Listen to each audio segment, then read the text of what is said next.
Allahumma salli ala Sayyidina Muhammad.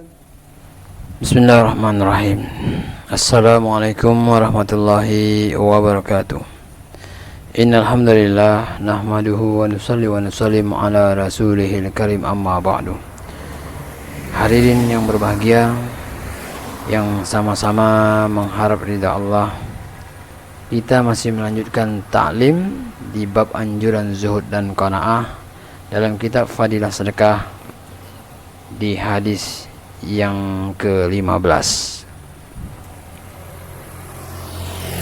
An Abi Hurairah radhiyallahu anhu qala Rasulullah sallallahu alaihi wasallam, laisal ghina an kasratil aradi walakinnal ghina ghinan nafsi. Muttafaqun alaih, kadza fi miskat. Artinya dari Abu Hurairah radhiyallahu an, ia berkata bahwa Rasulullah bersabda, kaya itu bukanlah dengan harta yang melimpah, tetapi kekayaan yang hakiki adalah kaya hati. Muttafaqun alaih dalam kitab Miskat. Keterangan maksud hadis ini jelas sekali. Jika hati seseorang tidak kaya, walaupun hartanya banyak, pengeluarannya akan berkurang sehingga lebih kurang dari pengeluaran orang-orang miskin. Walaupun hartanya banyak, namun ia selalu berpikir untuk menambahnya. Pikirannya untuk menambah harta akan melebihi pikiran orang-orang miskin dalam menanggung hidup mereka. Jika hati seseorang itu kaya, walaupun hartanya sedikit, tetapi jiwanya akan tetap tenang. Ia akan bebas dari pikiran dan kerisauan untuk menambah hartanya. Imam Raghib rahmatullah berkata, ghina atau kaya digunakan untuk beberapa arti. 1. Tidak memerlukan apapun. Berdasarkan pengertian ini, maka Al-Ghani, yang maha kaya itu hanya Allah. Ia tidak memerlukan sesuatu apapun. Dari segi arti ini, Allah berfirman, A'udzubillahi minasyaitonirrajim, Bismillahirrahmanirrahim. Ya ayyuhan nasu antumul fuqara'u ilallah wallahu wal ghaniyyul hamid. Artinya, hai manusia, kamulah yang berkehendak kepada Allah, dan Allah dialah yang maha kaya, tidak memerlukan sesuatu lagi maha terpuji. Al-Quran surat Fatir ayat 15. Yang kedua, kurang memiliki keperluan. Mengenai maksud ayat ini, Allah berfirman, Bismillahirrahmanirrahim, wa wajadaka ailan fa'aghna. Artinya, dan dia mendapatimu sebagai orang yang kekurangan, lalu dia Allah memberikan kecukupan. Al-Quran surat Ad-Duha ayat 8.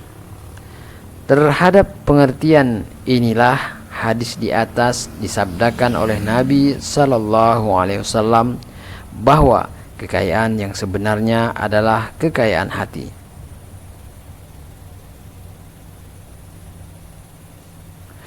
Tiga, kelebihan harta dan keadaan dari segi kebendaan. Ayat Al-Quran yang berkenaan dengan pengertian seperti ini adalah Bismillahirrahmanirrahim. Yahsabuhumul jahilu aghniya'a minat ta'affuf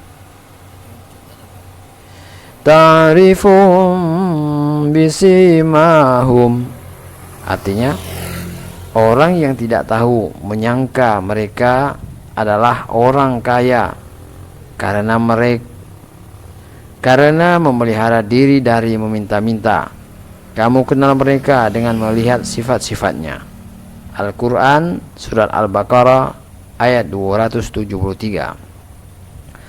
Maksud ayat ini adalah orang yang benar-benar berhak menerima sedekah adalah orang yang sibuk di jalan Allah, dan karena mereka tidak meminta-minta. Orang yang tidak mengetahui keadaan yang sebenarnya menganggap mereka adalah orang kaya. Abu Zar radhiyallahu an berkata bahwa Rasulullah bersabda kepadanya, "Hai Abu Zar, apakah menurutmu banyak harta itu kaya?" Abu Zar radhiyallahu an menjawab, "Ya Rasulullah, benar." Nabi bersabda, "Kekayaan adalah kaya hati dan kemiskinan adalah miskin hati." Dalam kitab At-Targhib.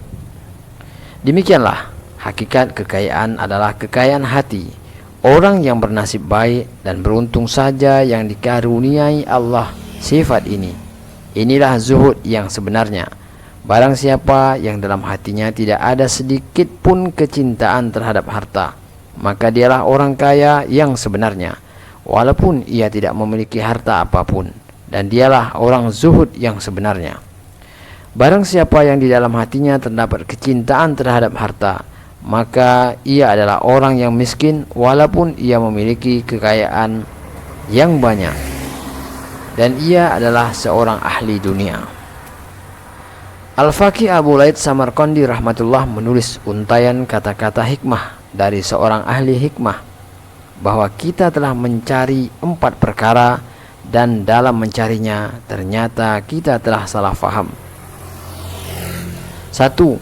Kita mencari kekayaan dalam harta, padahal kekayaan itu bukan dalam harta, tetapi dalam qanaah, yaitu rasa puas dan menerima apa adanya.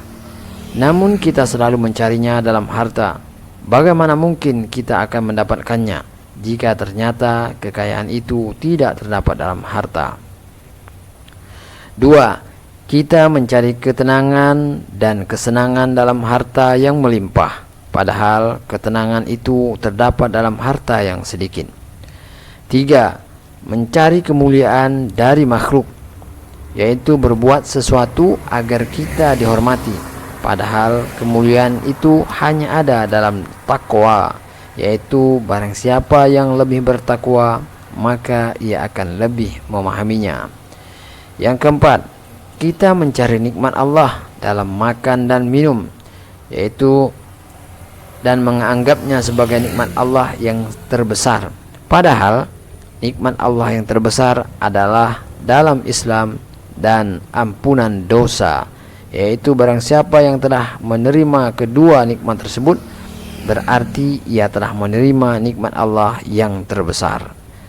Dalam sebuah hadis disebutkan, barang siapa yang tujuan hidupnya hanya untuk dunia, maka Allah akan membebani hatinya dengan 3 hal. 1. Kecemasan yang tiada akhir. 2. Kesibukan yang tidak pernah lapang. 3. Kesempitan yang selalu menghimpit. Dalam kitab Tanbihul Ghafilin, Rasulullah bersabda, apabila kamu melihat seseorang yang dikaruniai Allah rasa tidak berminat kepada dunia dan sedikit bicara, maka bergaullah kamu dengannya, karena sesungguhnya ia telah dikaruniai hikmah oleh Allah. Dalam kitab Miskat. Alhamdulillah hadirin yang berbahagia, kita telah dengarkan ta'lim pada hadis yang ke-15. Semoga apa yang kita dengar ini Allah berikan kekuatan pada kita untuk mengamalkan, menyampaikan. Untuk sempurnanya majelis, kita tutup majelis kita dengan doa kifarah. Subhanakallahumma wa bihamdika asyhadu an la ilaha illa anta astaghfiruka wa atubu ilaik. Assalamualaikum warahmatullahi wabarakatuh.